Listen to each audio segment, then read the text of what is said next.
Hey everyone, I'm going to be demonstrating a photography technique called painting with light. Chances are you've probably seen these photos and thought that they are photoshopped, but they're actually pretty easy to make.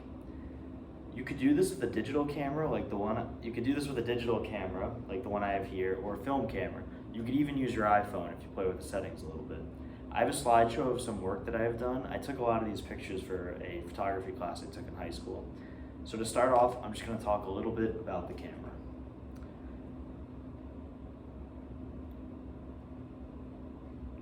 There are two things you really need to know: the shutter and the aperture. The shutter is basically how long or the length of time the picture is taken for. Most pictures are taken with a short shutter speed of about 1/500th of a second. That is really fast, and this allows the camera to freeze motion. If a higher shutter speed was used, such as 1 second, and a person was moving, it would be all blurry.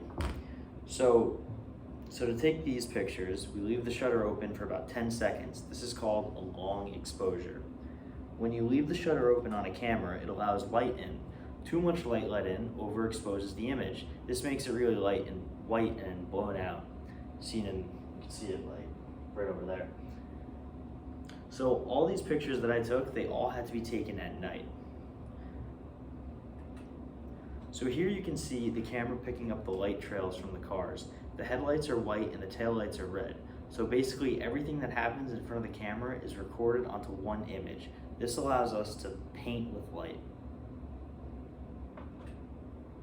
I started off basic and experimented with my phone flashlight. I tried moving around and drawing some basic shapes and smiley faces. So here I was running at the camera with the phone flashlight on my face, and there I was just playing with the lens, just kind of distorted the light.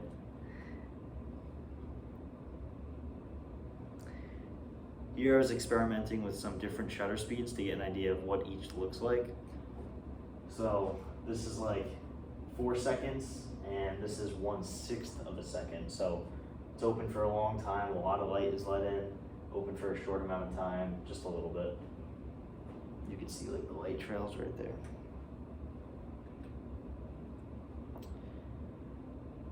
This is just some more experimentation. So here I got a battery operated pack of lights and I taped it to a hockey stick. You can see the light trails from the cars on the highway. The headlights, the taillights, and then that's just the trails. I have my friend standing right underneath there. This was taken in the same spot, but here I swung the lights in a circle. Same concept.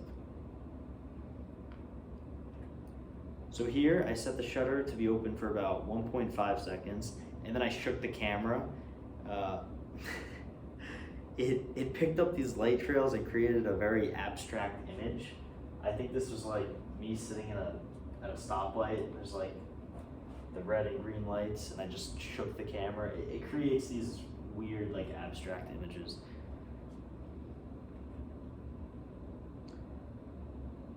So here I left the shutter open for about 1.5 seconds. By now, I'm sure you got to the point. You get the point. Anything the light picks up, you can use to draw or paint onto the picture.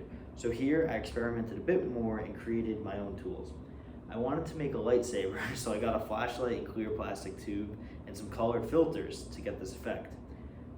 This one was made with a sparkler. It was a cool effect with all the smoke. So here's the sparkler, and then I was swinging it again, the battery pack of lights. Then over here is the light tube. I was able to get some cool effects. Show you the next slide. So here I attached a string to a flashlight and put a colored filter on it. I spun it in circles, creating these light trails. For this, I got steel wool, a metal whisk, and a string. I fluffed the steel wool to put it in the whisk, and then lit it on fire and spun the whisk around, creating a trail of sparks. Without the camera, it's just a small trail of sparks that burns up right away. With a long exposure, we can capture this trail. None of this is Photoshop, by the way. So here's just some more experimentation. I swung it in a circle. I did use Photoshop here to change the colors, but that's about it.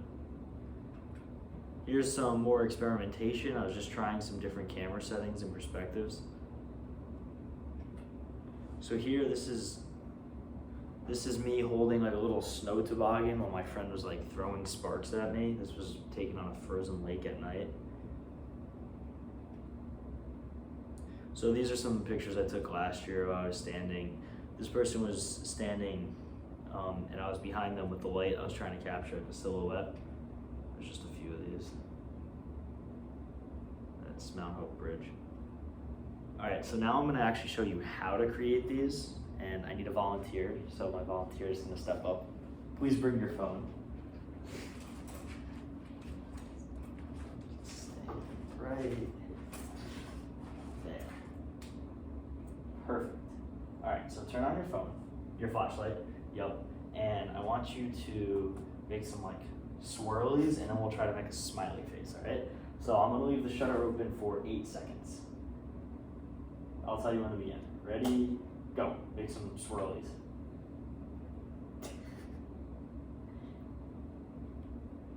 Nice, nice. All right, came out great. All right, now I want you to try to make a smiley face. So you're gonna go, yep, and then, yep, you know how to make a smiley face. Okay, go. Perfect. All right. So now I'm gonna show the class how it all came out. And to do this, we need to have the light shut off. So here was the first image. It picked up the light trails from the phone there. And here is the second. So these are a little bit bright, and in class, it's gonna be a little bit darker so that it's gonna work better. But then I'm gonna actually put this up on the board as like my final product to demonstrate to the class. And I might bring in some more tools to, maybe we can make some more pictures. Yep, that's my speech.